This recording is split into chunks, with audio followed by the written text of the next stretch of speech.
আজকে ক্যাবিনেট ব্যক্তিগত উপাত্ত সুরক্ষা সংশোধন অধ্যাদেশ 2026-এর খসড়া নীতিগত চূড়ান্ত অনুমোদন করেছে।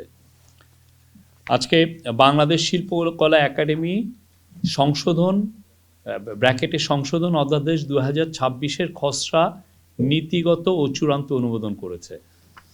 বাংলাদেশ বনশিল্প উন্নয়ন কর্পোরেশন অধ্যাদেশ 2026-এর খসড়া নীতিগত অনুমোদন হয়েছে।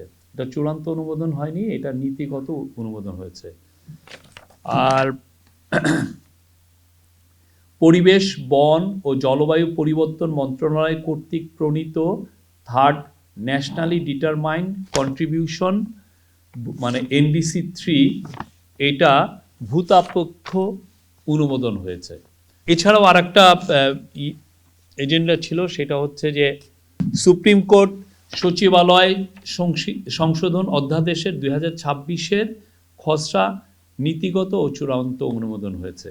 তার মধ্যে ডাটা প্রোটেকশন অ্যাক্টের মূল যেই ইস্যু ছিল, যে আপনি জানেন যে বাংলাদেশে বা এখন এই বাংলাদেশের কোটি কোটি মানুষ ফেসবুক ব্যবহার করেন, গুগল ব্যবহার করেন, তো তাদের সাথে কিছু এই যারা মেটা, অ্যালফাবেট, এদের সাথে কিছু কিছু বিষয় নিয়ে তারা এই ডাটা প্রোটেকশন লয়ের কিছু কিছু বিষয় নিয়ে তারা তাদের কনসার্ন রেজ করেছিল। তাদের কনসার্নকে অ্যাড্রেস করার জন্য দুটো জিনিস করা হয়েছে। একটা হচ্ছে যে ডাটা লোকালাইজেশনের আগে ছিল যে ডাটাটা সত্যিকার অর্থে বাংলাদেশেই এটা রাখার কথা ছিল, তো সেই জায়গাটায় চেঞ্জ এসে যে ডাটা লোকালাইজেশন যে জিনিসটা ছিল সেটা উঠিয়ে নেওয়া হয়েছে।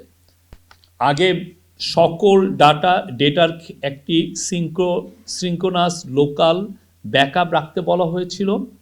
এখন শুধুমাত্র ক্রিটিক্যাল ইনফরমেশন ইনফ্রাস্ট্রাকচারের ক্ষেত্রে সীমাবদ্ধ করা হয়েছে।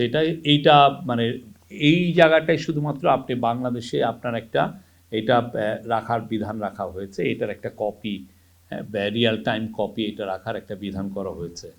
আর পার্সোনাল ডাটার ক্ষেত্রেও কিছু রেস্ট্রিকশন আছে। আর আগে কোম্পানি কর্তৃক অপরাধ সংগঠনের ক্ষেত্রে কারাদণ্ডের বিধান ছিল, সেটা উঠিয়ে নেওয়া হয়েছে। এটা এখন অর্থদণ্ডের বিধান শুধুমাত্র থাকবে। এর ফলে আমরা আশা করছি যে বাংলাদেশে আরও বিদেশি ইনভেস্টমেন্ট এগুলোর ক্ষেত্রে